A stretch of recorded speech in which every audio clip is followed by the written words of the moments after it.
And we get together, usually men, we are rushing these last few days, this last week, trying to figure out what we're going to do for our mothers, what we're going to do for our spouses, what gift are we going to give? We've given them, we count the number of years we've been together, the number of gifts we've given. We try to figure out what can we give that we haven't already given. We're in this rat race because the moment Easter is over, commercialism begins. And they start planting it in your mind. Mother's Day is right around the corner. You can go in any store, you see it. This will be a great gift for mom. This will be a great gift for your wife. Do we not get caught up? But I'm going to share with you a beautiful story that I found. It just blew my mind.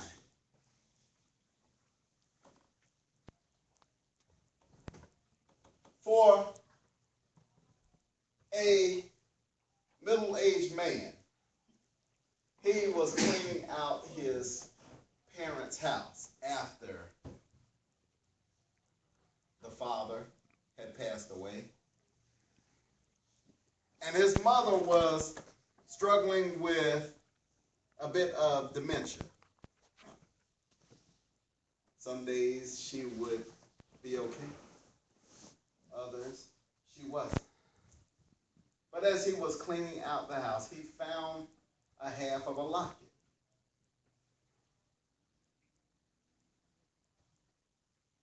And as he continued cleaning, he never ran upon the other half of it. His mother's condition was getting worse, and she needed around-the-clock care. So he placed her in a nursing facility.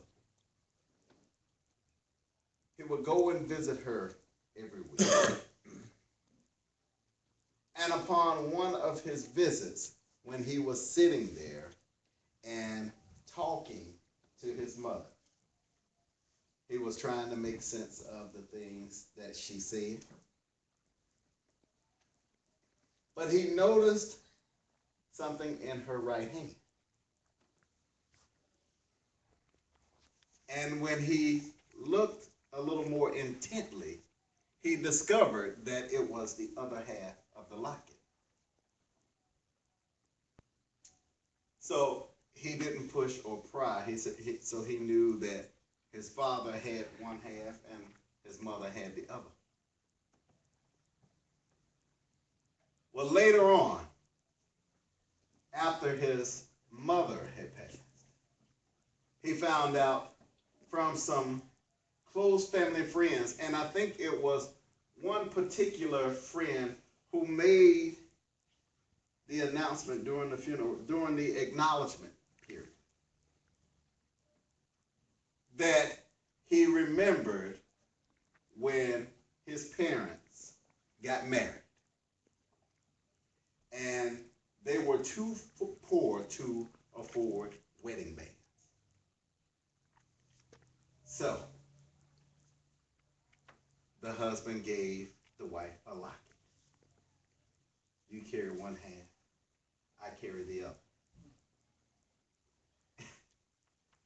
And the locket said, and again, the statement that went with the locket was that you are my gift.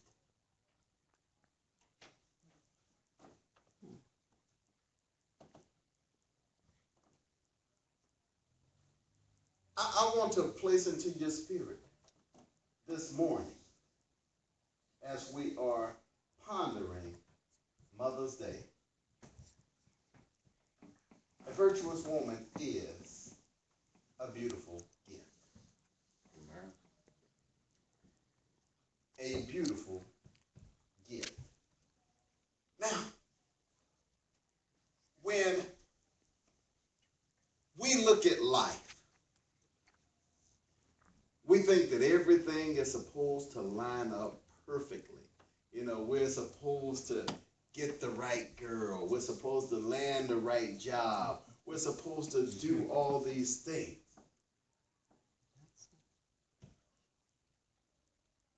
And men, we search high and low looking for the right girl.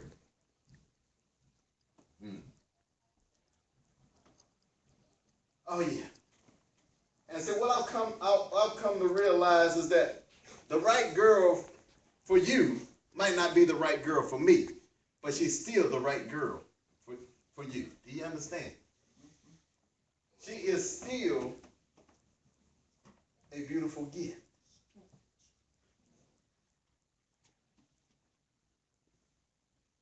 What makes her your gift? The fact that she completes you. You see, God had a design plan when he created woman in the garden. Adam was all alone in Genesis chapter 1 when God created man, Genesis 1:26. Adam was all alone. But by the time we get to Genesis 2:26, God realizes that Adam is incomplete. Adam needed something to make him complete. And when God said that anything in his creation was not good, the one thing he said that was not good was for man to be alone. So any man who has the notion to think that he is okay being alone, I'm here to tell you that God said that's not good. I'm here to tell you that God said that's not good. That's not my words, those are his. Because he has a gift for you. Completeness is a beautiful gift from God. As we see in the creation story, it took 7 days for the earth to be complete. 6 days, 7th day he rested. But the only thing that makes a man whole is his wife. One half of the locket doesn't give you the whole story.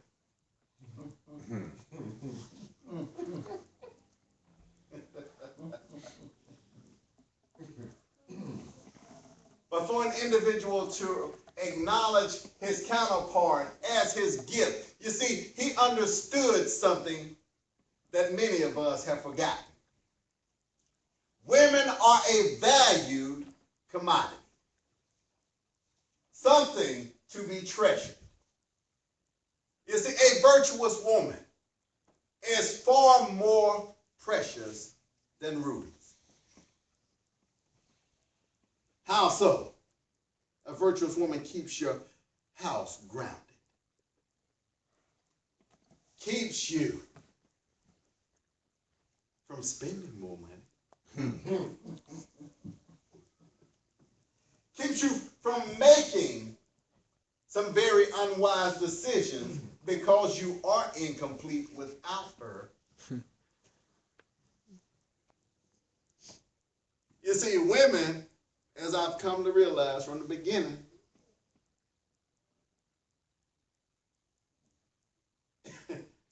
automatically get their husband's approval and acceptance. Automatically. Let me tell you why. God had already told Adam not to eat that fruit. Okay. Eve handed Adam the apple, or the fruit, excuse me. Okay. And she told him, you're not going to die, you can eat. Now he was standing there and knew the command. Amen. Amen. But you know what? He bit that fruit. Now, fellas, realistically, how many times have we known what to do, what not to do? And the wife says, go do it. It gets done. I'm just saying, but see, here is the thing, because we understand that we are one half of a whole. Mm-hmm. The wife completes us. Yes, she is a beautiful gift to the house. She keeps everything in order. And sometimes she has to enforce order. Isn't that right, Mama?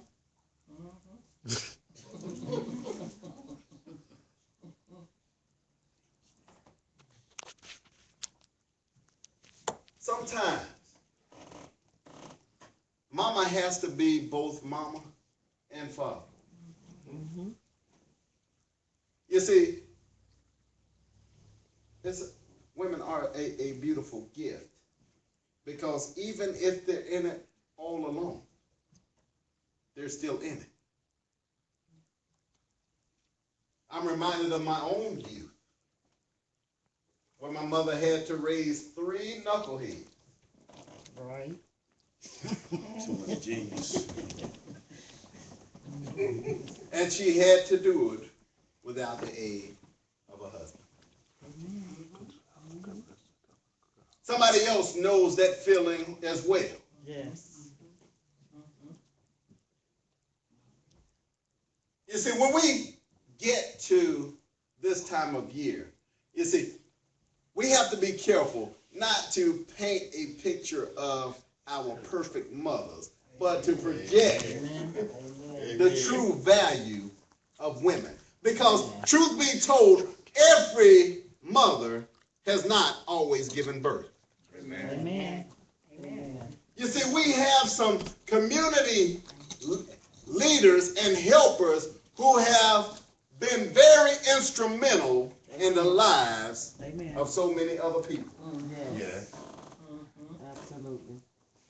And truth be told, when men feel their freedom, they will go their own way. But a woman feels obligated to help move, whether it be your child or her child, in the right direction. Amen. Amen. Amen. Okay. A woman is a beautiful gift. Yes, Lord. Originally, the design for husband and wife to come together was to generate and regenerate the family.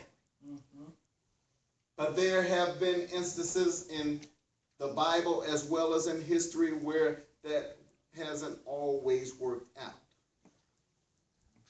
Some were unable to produce children.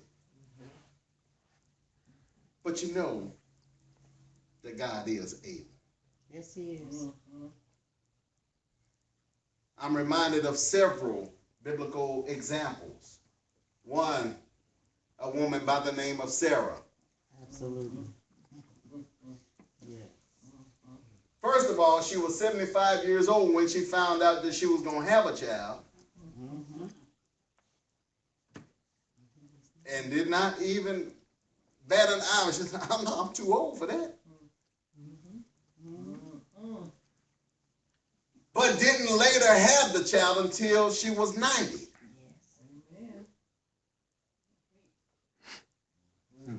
Now I'm almost certain that God is not calling any Sarahs today. Amen. I hope not. Amen. But if He did, we know that it is within His realm of capability. Amen. Amen. Amen. A woman is a beautiful thing. Because can you imagine how Abraham must have, man, his affection must have just went through the roof for his counterpart here. At the age of 90, giving birth, oh my goodness. And he was excited about this. Yeah, the older I get, man, I pray. I pray that God does not have that in the plan.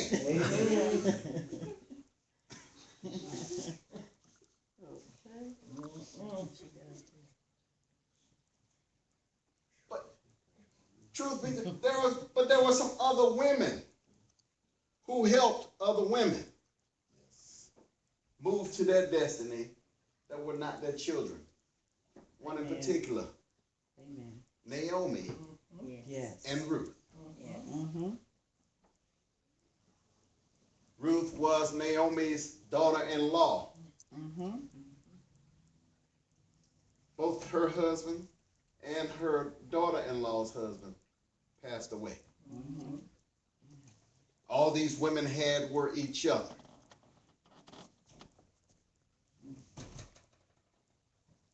But they had value. They valued what was right and did what was right.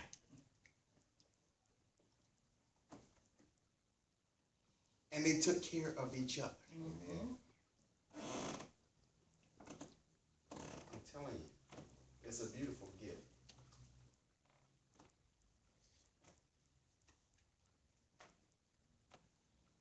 But not only is a woman a beautiful gift,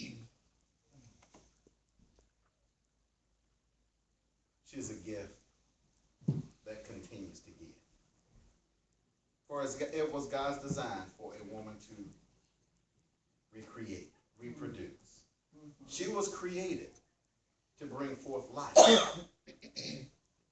And life is generated through women so that the world can continue to receive life.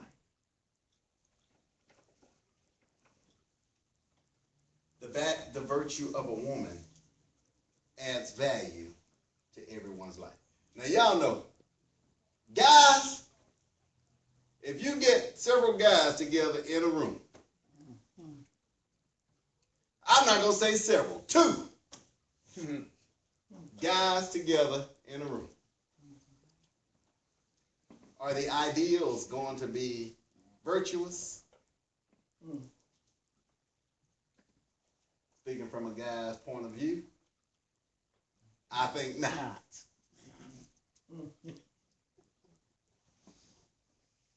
We will probably be more immoral than morally upright.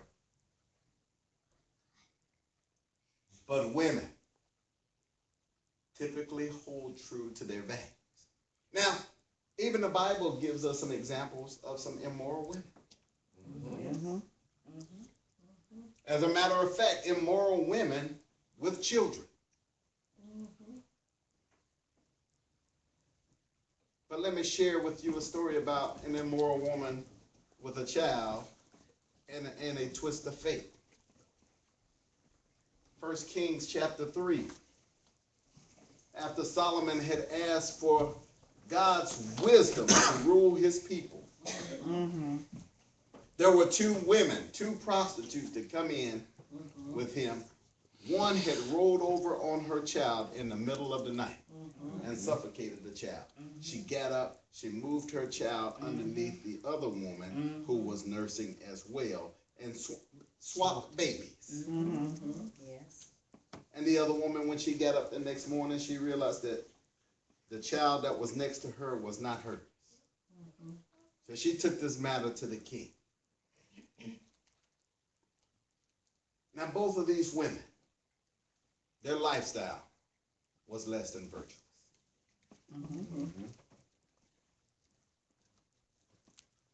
But that doesn't mean that you can't find a diamond in the rough. Amen.